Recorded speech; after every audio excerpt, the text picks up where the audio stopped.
gamers. So you might have seen yesterday, there's a little bit of a ban list.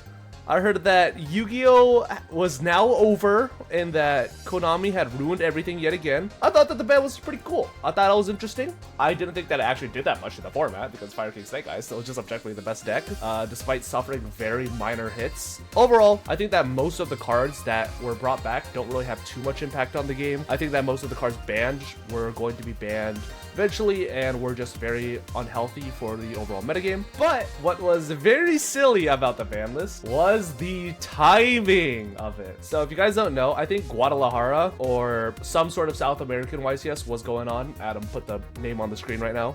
Shout outs to Konami for hating South America so much they refused to ever give them live coverage. This ban list did get dropped mid YCS. Yes, you are right, Doodle. Let's just say a lot of people are very, very upset about the timing of this ban list. And I don't fucking blame them. If you were practicing for YCS Raleigh and you were trying to like genuinely win it, you bought Fire King Snake Eye or you bought like Snake Eye Pure, if you were grinding your fucking ass out, playing like objectively the best fire deck, this ban list made you want to fucking kill yourself. I'm sorry, YouTube algorithm bot, please do not give my YouTube video a yellow money symbol, but this shit is so funny for the people who actively prepped for it, because YCS Raleigh is 1 week away. It's less than a week away. It's like 6 days away. It's crazy. Protos price can't be that expensive, right? Oh, to the moon! To the moon! This is what dreams were made of. This is what dreams were made of. What a good format. Sword Soul's still gonna be dog shit, but you know, I'm gonna be real. Sword Soul's not even gonna be that good. Look at Corridor in OA. In OA, this dog shit. Oh, to the moon! Oh my god, it's sold. Why are these selling? Chat, this is like a Chipotle burrito bowl. This is one piece of cardboard. This shit is so dog ass. Don't play this. Play like good cards. Get extra meat on your burrito. What are you doing? Corridor makes Colossus. Yeah, man, fucking Bonfire makes Colossus because you search Nemesis Flag, search Corridor, go to like Among Us, dude. It's not that good. A lot of cards make Colossus. It doesn't mean they're fucking great, you know? But I think that the timing of this ban list was just absolutely heinous for anyone who was just genuinely trying to have a good YCS experience. This lack of communication is a massive problem in the game and one that I do think we should come together and raise our concerns about. Instead of ban list begging and Konami spamming, I think there is a better way to communicate and voice our frustration. Objectively true. Counterpoint, Ava. This game has existed for 25 fucking years. I don't think Konami is all of a sudden gonna start changing its policy in regards to how it communicates with players. For the most part, ban list changes are held under fucking lock and key. I've talked to like a Konami employee before. Don't ask where. Major balance changes, major ban list stuff, new products, all that sort of stuff is kept so secretive that outside of like 4 people, nobody really knows when new ban list stuff is being dropped, which is so shitty for the average player. One example that I really, really like is something like League of Legends, where League of Legends will give very, very detailed patch notes breakdown, why they do certain things. League will give very specific reasons for why they're doing certain changes, and the timing of these things always is extremely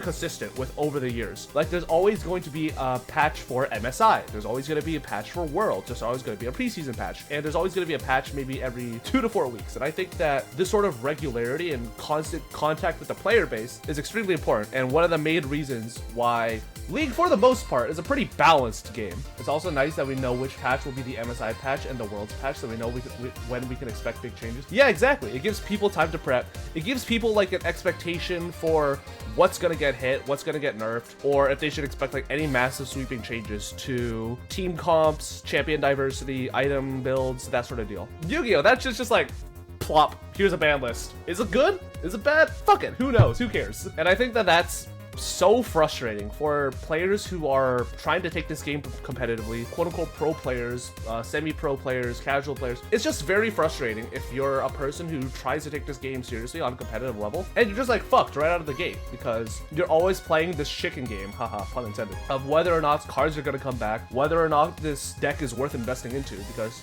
6 months later it might get hit, it might not get hit. Like AdamAta is a great example of this, because during my remote duel era, when I was like playing in extravaganzas and remote regionals and remote days or whatever, like 24/7, I bought AdamAta like right out of the gate because I had so little faith in Konami being able to apply a normal functioning ban list that I was just like, yeah, fuck it, I'll drop $1,000 on like this deck. And guess what? AdamAta wasn't hit for like 9 months, and I got my shitty fucking remote regional win or whatever. I don't know. So remote events were so fake. Remote events were so fake at the start of the pandemic. Now, horrible ban list timing, horrible communication with the player base. Ava 100% right, and it is extremely frustrating. But again, it is Konami. What did you expect? Well, we did get one word back from Konami, and that was only in the EU department. Please note, our decision to postpone the effective date for the new Forbidden and Limited list in our regions was to give our players some more time to update their decks before the next major event, in this case, the French Open. So, in Europe, the ban list doesn't actually exist yet on Monday. It will only exist after the French Open.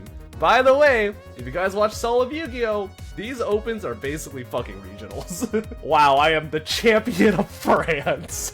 Oui. I played 3 Brie, 3 Cheddar, 1 copy of Mozzarella in my main deck. I would be playing 1 copy of Parmigiano Reggiano, but I think it's kind of a prick. Giga Chat EU. I think this shit is so funny. I think that this is an objectively good idea. I think that because this is an event that's so close to just firing right off the rip, the French Open, which is a relatively major event for people who live in Europe, is like the only fucking Yu-Gi-Oh event Europe has, okay? Like we gotta throw them something. Solemn Yu-Gi-Oh, no YCSs in Europe. I think it's really good that Konami gave the French a little bit more time to prepare and to make their event a little bit less of a fucking headache to prep and deal with. Now, there are kind of 2 issues with this. One is that America didn't get anything like this. We have YCS Raleigh, which is again a week away, and the new ban list is going to be in effect for that. So basically, people's testing for the new ban list is, for the most part, kind of just thrown out the fucking window. If you were testing with like Fire King Snake Eye, or you want to like figure out like Colossus or like Prank Kids or like some dog shit like that, this is definitely a fucking slap in the face to you guys. To see that Europe gets more time to prepare for the YCS, but not you guys, like what the fuck?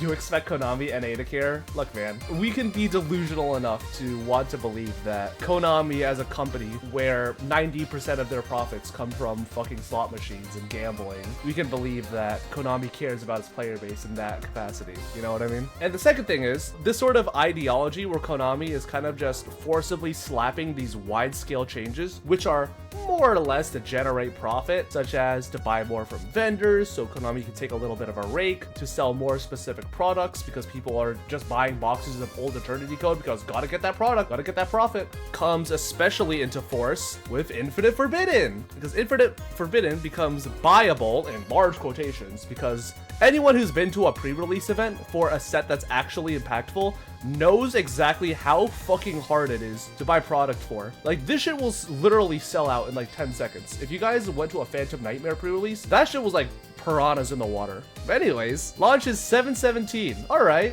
you know, that's a little late. You know, it's not even that bad. I wonder what Nationals is. Oh, the 19th to 21st of July. So that gives us literally 0 days. Fuck it, bro. Why not? Oh yeah, the Puppet FTK, that's legal too. This is like the equivalent of League dropping Yone or Cassante on the Worlds patch, you know? Like, better have a fucking PBE account or be sponsored, bro, to even figure out if this shit's good or not. Like, my god, Konami really is just doing its absolute best to ruin everything for anyone. And Infinite Forbidden will be impactful, very impactful. Infinite Forbidden might be one of the biggest sets in Yu-Gi-Oh history, just because we know for a fact this is like the set where a bunch of sets get crazy support, there's a bunch of broken staples, and there's a lot of dog shit like the Exodia cards, but we don't really talk about that. Infinite Forbidden and Legacy of Destruction, it's kind of like this new turning point. It's like Power of the Elements all over again, where all of a sudden a new massive wave of power creep or extremely push design is just being like thrown into our faces, where it's just like, fuck it, bro, we ball. And Yu-Gi-Oh players are kind of just like, whoa, hold up, I barely just read a Snake Eye card. But overall, Konami, what the fuck? Why are you doing this to us? Let me know what your favorite YCS is and why it got ruined because of this ban list cycle. And yeah, I'll see you guys in the next video.